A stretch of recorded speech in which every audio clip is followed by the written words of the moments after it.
So to kick things off, Miss Gita Govind, I wanted to turn to you as chair of Africa 123. So first of all, can you just go over first the vision of Africa 123, what it wants to accomplish, and then where you're at right now, just so everyone in the audience is aware. Thank you, Curtis. So I'm going to start with the declaration.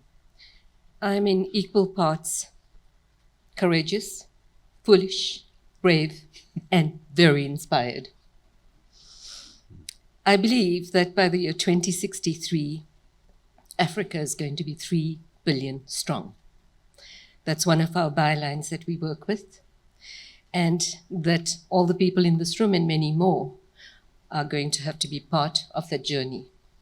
Where we're at now is that we work with a vision of a planet that's positively economically sustainable as a continent, abundantly providing for all. Where we're at now is that we started working 15 years ago with the creation of a new city project in Cape Town, and we interacted very deeply with the kinds of brains trust within South Africa and elsewhere as well, to understand what was happening and how we could begin to develop a city of the future.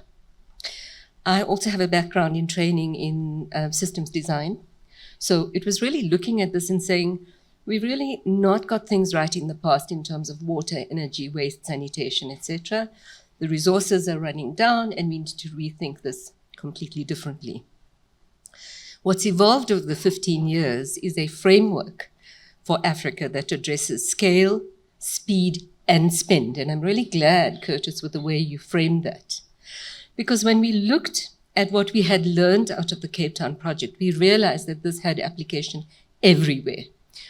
Africa is filled with colonial cities of the past, where the infrastructure is completely not coping with the pace of urbanization. So it became very clear that the need for new cities is critical. Now, what our framework has brought together is an approach that works from the bottom up, from the top down, from the inside out, and from the framework in. Our framework has assembled methodologies, partnerships, and ways of working with assembling land first, most important.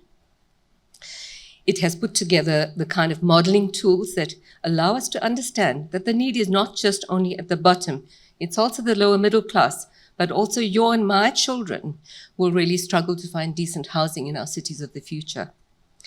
The average first-time home buyer in South Africa is 37 years old.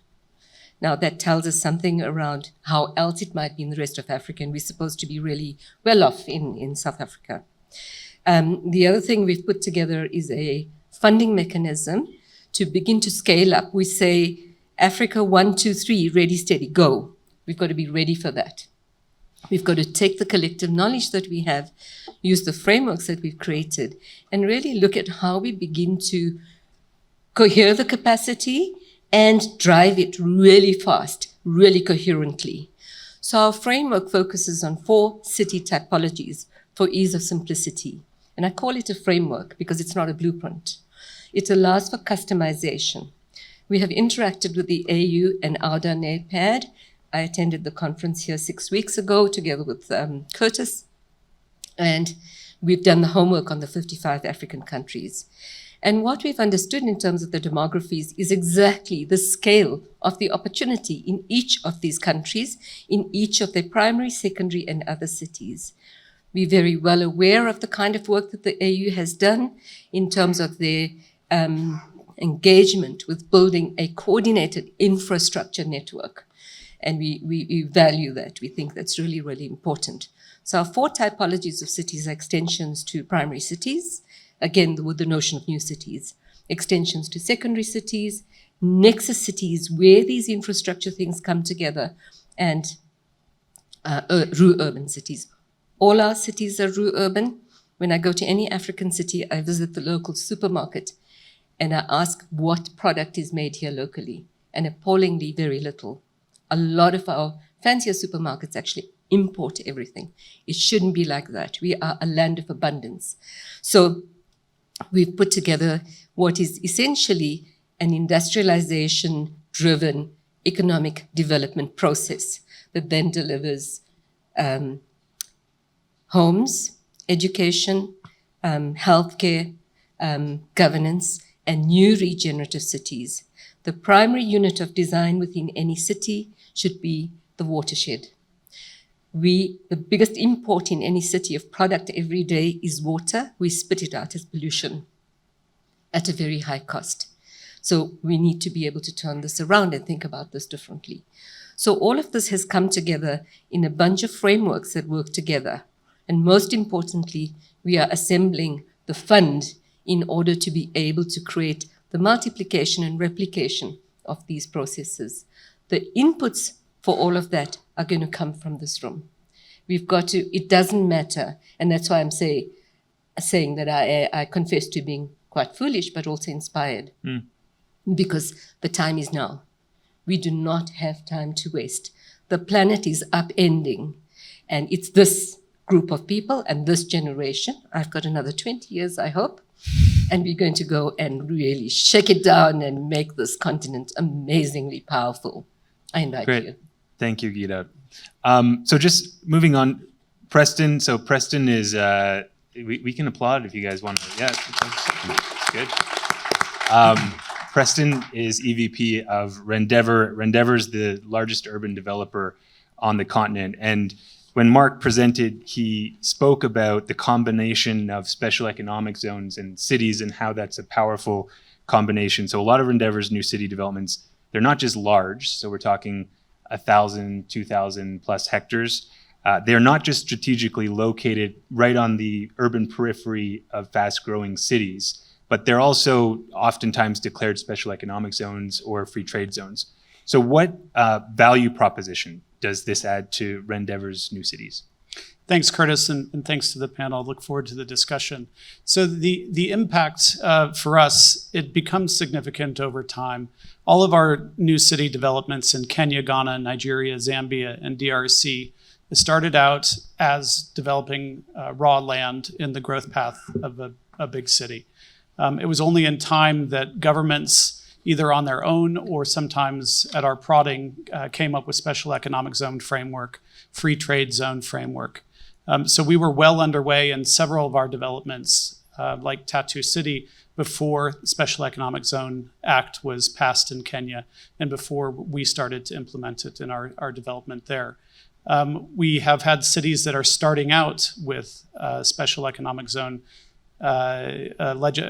benefits. One of them would be Kiswishi and Lubumbashi in DRC, and then also in Lekki Free Zone, we have Alaro City.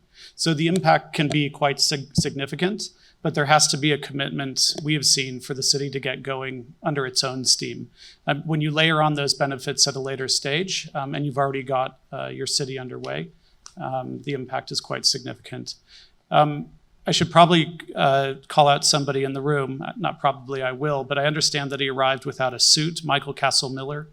Is he here? And if he doesn't have a suit, I don't know if he wants to stand up. I got a text from Michael at about 5 a.m. this morning saying, yeah, he has no luggage. So if he's not here, you'll meet him later if he's not here. But this shows how CCI, Charter Cities Institute, has brought people together. So Mark Letter and I think we met at an event in South Korea that was sort of the early days of CCI, a precursor to it. At that same event met Michael Castle-Miller, who was one of the authors of Kenya's Special Economic Zones legislation. He was with a group that was advising the World Bank on that implementation at the time. We continue to work with him to this day because some of the policies that were implemented in Kenya, they got watered down before they went through Parliament. And Kenya is in the process under President Ruto now of fine-tuning the Special Economic Zones framework. And it will go back to Parliament in its full form. And people like Michael and CCI have had an impact on that. Great, thanks. And just to follow up, a question about, I started off talking about our Next 50 Cities Coalition, about the point of this summit being to share lessons learned. But when you have multiple cities across multiple different countries under Rendeavor, you guys can learn from the cities you did before. So the first city isn't probably the same thing you guys did as the second city or the sixth city based on the learning you've been able to come up with on your own. So how does Rendeavor think about establishing feedback loops so that it's continually learning as it's developing these new cities? Sure. Well, we've created those loops, and I like that expression. We've created those loops probably over the last couple of years, although we've been at this for more than a decade. Many of our cities started out kind of operating in silos. We thought the markets would be quite different. They can be economically, but when you're developing infrastructure, so there's generally only one way to do a road, and the cost should be about the same throughout the markets, especially if you're in a free trade zone or special economic zone. So we started over the last couple of years sharing that expertise more across our projects. We now have a very famous export out of Kenya, which is our senior Kenyan team members. So Permanus Marisi, who grew up in our development in Kenya at Tattoo City, is now the country head in Ghana, looking after 2 projects there. We're sending other members of our team from Kenya who have gone to Nigeria, and we also expect the reverse effect from that. So being a group across several different geographies, we can definitely benefit from sharing the information learned in each one. Great. And so just moving on to Kingsley, Mr. Mba down at the end. Before getting to questions, I know Afro-Exim Bank, number one, they flew in this morning from another conference in Cairo, so thank you guys for joining us. But I know Afro-Exim Bank, they've helped transact, they've helped finance several large SDZs and a new city project. And I'm told Afro-Exim back in Cairo just signed on to another large new city deal in Anambra State, Nigeria. So before questions, you want to just tell us about this new project that just was transacted last week? It's a pleasure. So we just signed it, I think, about 2 days ago, and it's in the press. It's going to be a mixed-use city, and that is because typically we normally try to make sure our cities have a soul, what's going to be the major driving force for the city. But this particular one, because of the way Anambra State is positioned in Nigeria, it has borders with about several states in the southeast, in the south, the Oyo region, and also in the north. And it has the largest market within the region. In addition, it has a river and a source to even get things across. So when we looked at the city, we also looked at what is the existing capacity in Anambra State. Currently, cars are manufactured in Anambra State. The first made in Nigerian cars are made in Anambra. And you also have motorcycles, and so we can see that spare parts manufacturing efforts are already in that location. So we decided to make it a mixed-use city. But one of the pillars is going to be an automotive park. That will be an industrial park for vehicle spare parts manufacturing, assembly, and etc. We also want to do an export emporium within the same location, because what we found out is that due to capital limitation, many people try to do this manufacturing at a small scale. So we want to standardize the platform, create shared logistics to minimize cost and be able to promote export and make them very competitive. So that's what we're trying to achieve in Anambra, and that's why we signed. Thank you. Great. And just on you, Kingsley, you were also Afro-Exim's lead on transaction advisory for Anyimba Economic City. Oh, yeah. And I know, is Dr. Darl here? He's here. Okay, we'll shake hands. Okay, there he is. Hi, Dr. Darl. So he's CEO of Anyimba Economic City. They'll be chatting during the New Cities Catapult, which I'm excited for. But you were lead transaction advisor from Afro-Exim on that project, and I think played a key role in structuring that public-private partnership between the development company, Abia State, the state government, and the federal government. So I guess first question, why a PPP approach? Okay. I would say, first of all, that's one of the most flexible approach to use when you're dealing with government, especially when you have countries that don't have maybe very strong institutions. So you need that flexible private sector play to be very flexible, make decisions on time, to save time as well, and also cost. I have also noticed that it's easier to manage the interest of the PPP than to manage a national interest in a political setting. Because then as regimes change and parties change, the policy directions may change. But once you externalize it from the government total control and bring in the private sector, you will have the ability to, that leverage to be able to create things you want to create and also to make optimal decisions. So overall, I think if we hadn't done Enyimba as a PPP, we wouldn't have closed our capital raise or discussions by now. Great, thank you. And then Willie, Mr. Voss, thanks so much for coming from South Africa. So Waterfall City is just outside Johannesburg, South Africa. This is Waterfall City's 28th year, I think, correct? Yes. The city has won Best International Mixed Use Development 5 times in the last 6 years, I believe. So congratulations on this. But I was chatting with Willie before the summit, and it hasn't always been this way over the course of that 28 years. And we have new city projects that are in their very early stages. And so what would you say over the course of that amount of time been the 2 to 3 best lessons that you wish you would have known earlier on in the development of Waterfall City? Thank you, Curtis. I just have to say that although we've been busy 28 years, it took us 12 years before we broke ground. There was a lot of things that we had to do with infrastructure, putting that in place, making sure that all zoning were in place and so on. But the 2 things that I wish we knew earlier was that we didn't expect the scale at which our electricity supply company would implode in 1998. It was one of the best in the world. And today it's really a big problem. And the other thing was water supply as well. That was also in the 90s, it was one of the best in the world. But today we have a real significant problem. So we initially did not take all of that into consideration, but we were able to start adjusting since about 2008, where we really started having electricity problems. We moved over to a lot of solar power, gas as alternatives.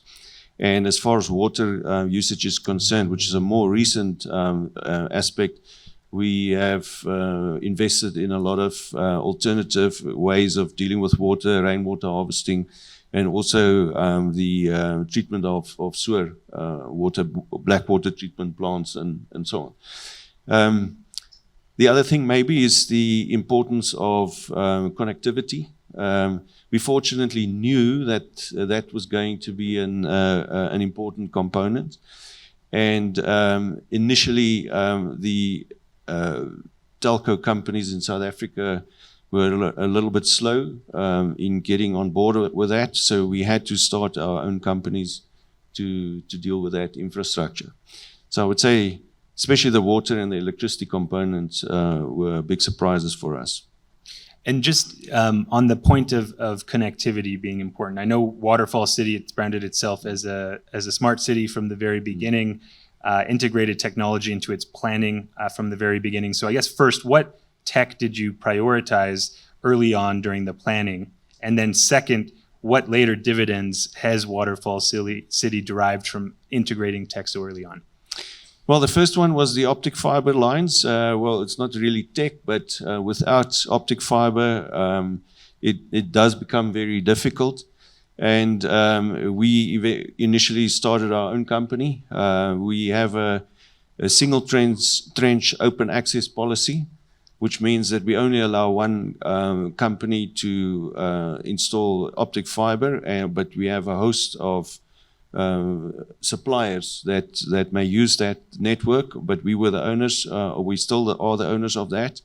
But we are in the process of selling off a component of that, because that's not our main business. We are actually landowners, but we had to put all of those things in place in order to ensure that the city will work. And then cell phone towers, the cell phone companies initially also didn't believe what we were doing, and we then started our own company. We had radio planners ensuring that we positioned all these towers in the correct positions and so on. And that company we actually have sold off at a huge margin, because again, that's not our main focus point. And so Willie mentioned it took 12 years, you said, to break ground.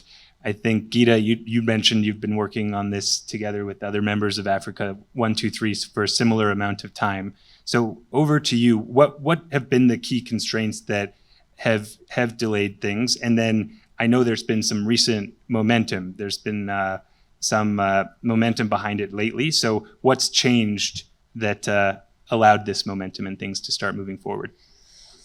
So I'd be very interested to know from the way other people are thinking, whether just the thinking around new cities has shifted substantially on the African continent.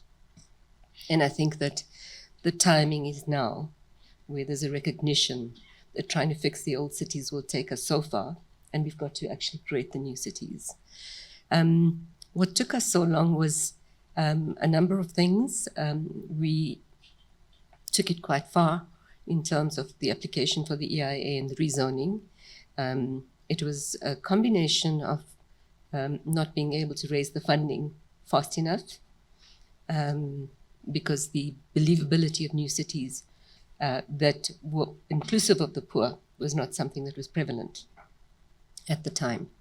And our modeling works with quite a bias towards the lower income sectors as well.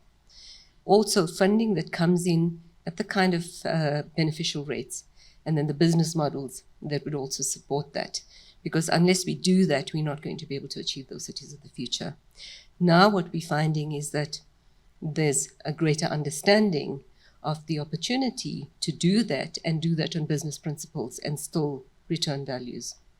So the funding is beginning to be put into place, and the investors are beginning to wake up to the fact that Africa is the next frontier and the opportunity. At the same time, I think that within our governments, the problem has become so overwhelming that they are now approaching us to say, let's actually get this going. And we really need to get this going fast. Because I think that when we sit on the kind of time bomb around deprivation and poverty, we cause acute misery. And it shows up in various ways. And I think that there's no need for that. We actually can work with it differently. And there's a greater embracing of that. And so when we have spoken both at national level, provincial level, municipal level, with the key decision makers, they have embraced this. Cape Town alone is now facing not just the backlog of 600,000 households that we were beginning to address then with our new city of 200,000 households. It's actually looking at preparing for a further 1 million people to arrive in the next 7 years, and there's no plan in place. So I think governments, as colonial heritage, have been so busy trying to fix the old city, there hasn't been the energy, and that's where I believe that the private sector-led approach really can provide a lot of benefit, and then partnering with government, but not necessarily relying on government for the funding. So part of what we've now, which is the last step that we've now put into place, is actually how you begin to assemble that funding that doesn't burden already overburdened governments to make these cities happen and include the poor and build intergenerational wealth. So I think that now that that has come together, and with the kind of support and alignment with the AU SDG goals, UN goals, etc., which are critical for the development of Africa. I mean, that summit was impressive, Curtis, that you were at, where this notion of leaving no one behind was very deeply held. And I think it restores us as Africans to our own humanity. So I think there's a wider kind of gentleness and engagement with that notion that we've got to do it. We've got to do it. And if I look at the gray hairs on all of our heads, we've got to do it really fast. I'm 35, so.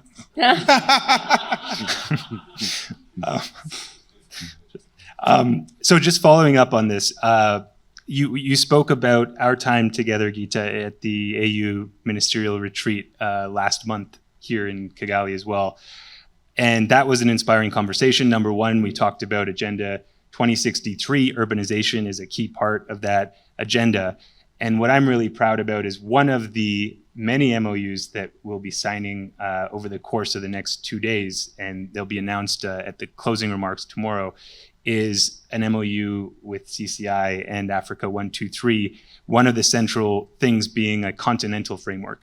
And I think this would be the end product of a bunch of cities getting together in a type of coalition that I've already spoken to, and distilling all of the learnings from each of the new cities that end up in this continental framework. So can I ask you, Gita, that was a month and a bit ago, almost 2 months ago now in the AU. How have those conversations with the AU progressed? How can we think about integrating new cities and them as a solution to rapid urbanization into Agenda 2063? Before I do that, I just want to give a shout out to my colleague and the founder of Africa 123, David Pearson, who is sitting over there. We have a phenomenal team, and one of our core considerations is that we embark on what we call shoulder tapping exercises. So the journey that we're taking is a very difficult one, and it takes a lot out of you. What we do is we've learned the art of patience. So we've got to get our own house in order and our ducks in a row, and then we can further those conversations. So in the next 2 days, we will be concluding some major associations, MOUs, agreements for the funding to be in place and for the partnerships to be able to move forward. I think this is now the right time to begin to engage. They are all on standby and they have reached out and are waiting for us to come to them to begin to discuss how we begin to coordinate some of this at a practical level. So it's very, very exciting. And, I think we've got to recognize that there's different parties will give us different positioning to be able to move fast with speed and have the authority to be able to move forward. So, that's where we're at. And Gita brought up an important point, I think, in her prior response around these new cities needing to be inclusive of as many income segments as they can be. One of the issues that I think a lot of new city developers face is how to bring the price point of housing down to an accessible level. And so I want to turn it to Preston and Rendeavor, and in particular, I know you're at Tattoo City. How is Rendeavor thinking about bringing the price point down? So we have mixed income housing within Tattoo City. We've had to recognize that it's very difficult to achieve social housing in a development like Tattoo City. But what we have done is partnered with very good developers. The main one is Unity Homes. They're doing about 3,000 units at Tattoo City, and we also brought them with us to Nigeria, to Alaro City, where they're known as Universal Homes. At Tattoo City, Unity Homes started out with a 2-bedroom apartment for about $44,000. And they are their own contractor. They're completely vertically integrated. So without any consultants doing everything in-house, they deliver a very, very high quality product. 2 bedrooms at $42,000 to $45,000, depending on the payment plan. They are now doing 1-bedroom apartments for $35,000. And they are going to a wider spectrum of the economic income groups at Tattoo City and around Tattoo City. The next stage will be to do a studio for about $25,000. That is already in the plans, and they already have the land. They've acquired the land to do that at Tattoo City. So by making their construction more efficient, by taking full use of the special economic zone benefits, so I think as far as affordable housing, the special economic zones, they should be mixed use, and they should include residential as one of the beneficiaries of the tax breaks. It is possible to get down toward that magic $20,000 mark, where it's very well defined. Affordable housing, but not social. If you're going below $20,000, $25,000, you need a lot of subsidies. You need a lot of government involvement. And generally, in our case, as a private developer, that's when things slow down and it become difficult. If we can do it as private developers with private capital, I think we're getting there. Great. And Kingsley, back to you. I'd asked you about the choice of a PPP approach with NIMBA. You gave a great answer. I guess related to this, but it's almost a step before the actual PPP signings. How do you, in the first instance, work with state and federal government in this case to initially get their buy-in? How do you engage in that government engagement? We had an idea about the kind of financing we wanted. So that the EPC, the O&M, all those things are structured in such a way that we can attract foreign direct investment. Some countries will not back you if you don't have 60% of your content. So if you're not looking to get local financing, then the contractors and the things that may be supplied, you have to target that. I don't want to delve so much into financing and raising capital for cities, but it requires a detailed planning on what should be done because of what can be built in and how that can attract more strategic partners. So it's easy, but that requires planning. But I did want to kind of delve a little into the financing, especially considering you're from Afro-Exim Bank, Kingsley. So, right, one of the key things about these new city projects is they are long-term projects. These are decades-long projects, and we'll talk about this a little more on the Investing in New Cities panel. But for the operators in the room, for these long projects with these long time horizons, how do you bring on more patient capital, especially when a lot of investors are looking for their return in 5 or 7 years, when these are much longer time horizons we're talking about? Yeah, excellent. So one of the challenges we have is that we tend to look at the city as complete when every part is complete. The city construction can be phased. You can take a phase and then move to another phase. And the financing for different phases may be different depending on the pillars they're trying to accomplish. So what you need to do is to separate the things that need to come first and what the things that are not going to need same duration. For example, if you're developing a city and you're trying to finance solar power, that's utility. You need patient capital for a significant period of time, and that's one thing that is lacking in Africa. So you have to plan around how to get patient capital, probably through equity of the private sector or through the strategic partner that will help in constructing the place, and then also the government. But you've got to separate that with the road. The main road of the place may be a toll road or something you want to do, and the money can be paid back within 4 to 5 years, depending on the traffic. So when it comes to financing a city, it's not financed as a whole. Yeah, we may announce the amount as one figure, but pockets of different infrastructures having different tenors and needs on how they should flow. And then also the sequencing is very strategic. And it has to be done that way, otherwise you will have a mismatch, a situation whereby you have borrowed funds, or you're unable to service them because you're still trying to complete the whole process before you start earning income to pay back. So it requires some identification of critical paths to success and phasing, and then you finance it along those lines. It can be tranched down, and when it's done so, the capital will be enough and able to carry it through. And just Preston and Willie, because like I've already said, you guys both are involved in projects that do span decades, if not several years. Any comments on this challenge of trying to attract more patient capital that has longer time horizons? Yes, I'm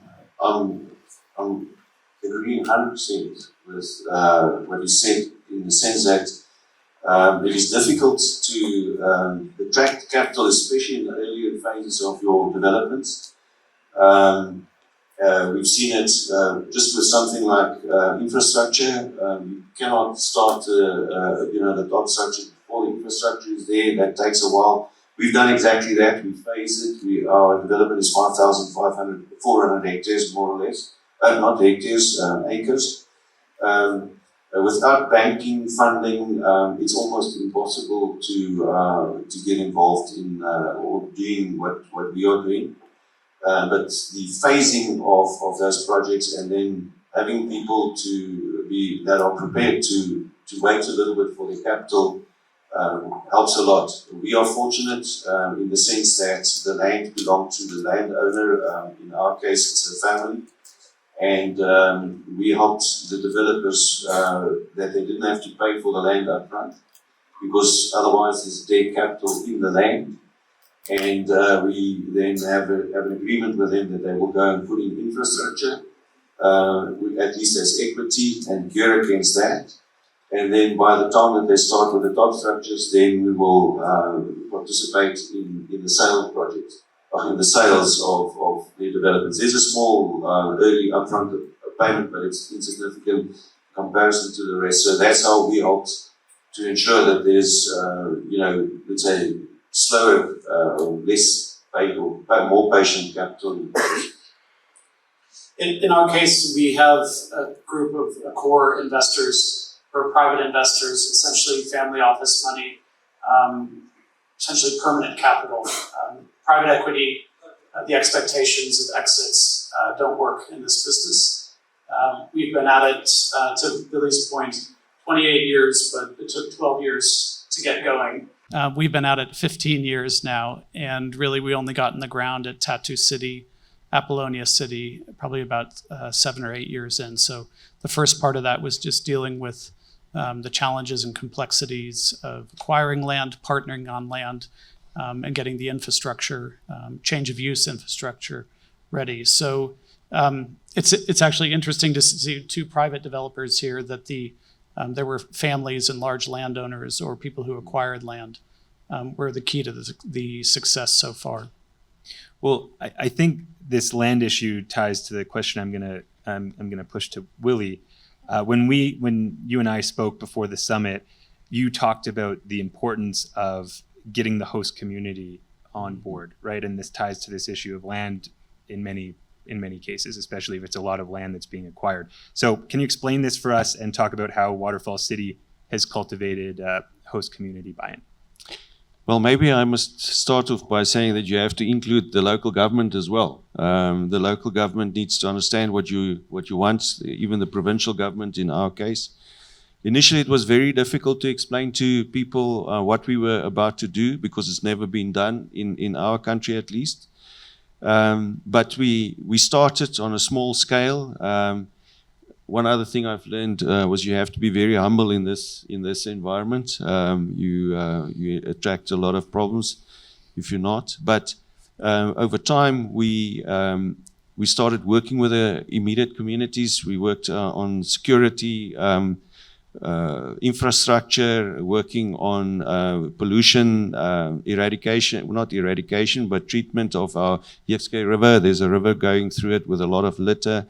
We've helped local communities in upgrading some of their facilities, schools, etc., so that the people can understand that you are there, and we can only be successful if they buy into what we do. But it took us quite some time. At the moment, we've got very good cooperation between all those parties. But without that, it's difficult. We also had to go through training programs where we trained local people to become artisans. One of the companies that are providing paint to one of the largest contractors at the moment is actually a person that came from that community. So there were a number of things that we had to do to get at least positive traction in our environment. And on this point of training and especially partnering with local government, Preston, I remember in a conversation with you, you said oftentimes you often have to train up folks at the SEZ Authority on the existing regulations and policies and SEZ laws in place, because sometimes there's a bit of a miscommunication. Can you tell us a bit about that, and how did you learn that needed to happen and whatnot? Sure, that was the case primarily in Kenya, where you had the SEZ Act that was passed in 2015 and then largely left unimplemented. Special Economic Zones Authority was formed. There were only a couple people there. They were under-resourced, and so you had actually great legislation and great benefits on paper, but no way to implement them. So we took it upon ourselves. We're the only operational special economic zone in Kenya, although about 20 different zones have been created. They're essentially land or early stage development. So we went to all the key agencies that are involved, whether it's the Kenya Revenue Authority, Customs, National Environmental Authority, and then brought them all together and took them through the legislation, created buy-in from them into the project, multiple visits, probably hundreds of visits, to the point where we now have the first operational one-stop shop in Kenya, which is what the World Bank originally envisioned with the SEZ. And it's because of the time and effort we've put into it. And then I see we're coming up on time here, so I want to pivot to Gita for a last question, ending with you. You've got some big organizations in the room around urban development. Africa 123 has a huge vision. So what does Africa 123 need in order to make this vision of 123 new cities across the continent a reality? I think what we need is to find a way of creating communication mechanisms where we can share the expertise and the lessons. We have developed in our framework the methodologies, the financial frameworks, the funding frameworks, as well as 3-step, 9-stage, 7-phase generic delivery program, which spells out the way these things work. And all of what I've heard here works into that. So as we unfold the notion of all of those cities potentially being able to be activated, what it unlocks is the opportunity for a $20 trillion global and African opportunity. So there's enough substance in what we're looking at for all players to come on board. So I'm looking to you, Curtis. How do we stay in communication and be able to communicate the levels of engagement that people can begin to connect with, from the larger scale through to the smaller scale, because all of those are valid, because it's going to need all of that. So we haven't got it completely figured out, but our procurement methodologies and ideas and frameworks begin to structure some of that. So and I think South Africa has developed some really neat systems in some of our mega projects that we've delivered to be able to cascade that. I think also if we take all the skills pool in all of Africa, including our diaspora and the people who bring those skills back, we need to be able to harness and reorient them towards African culture, African traditions, and really creating truly African cities. So I was very happy to hear about the training programs and the ways in which you've dealt with it, because that's the real mud in the feet in the mud and working through all of that stuff. So I look forward. I invite you all to stay connected and look out for the progress, and let's find the ways to communicate, cooperate, and work together. We're going to need all hands on board. Great. Well, I think that's a great way to end it. Time's up. So let's give a round of applause to our panelists.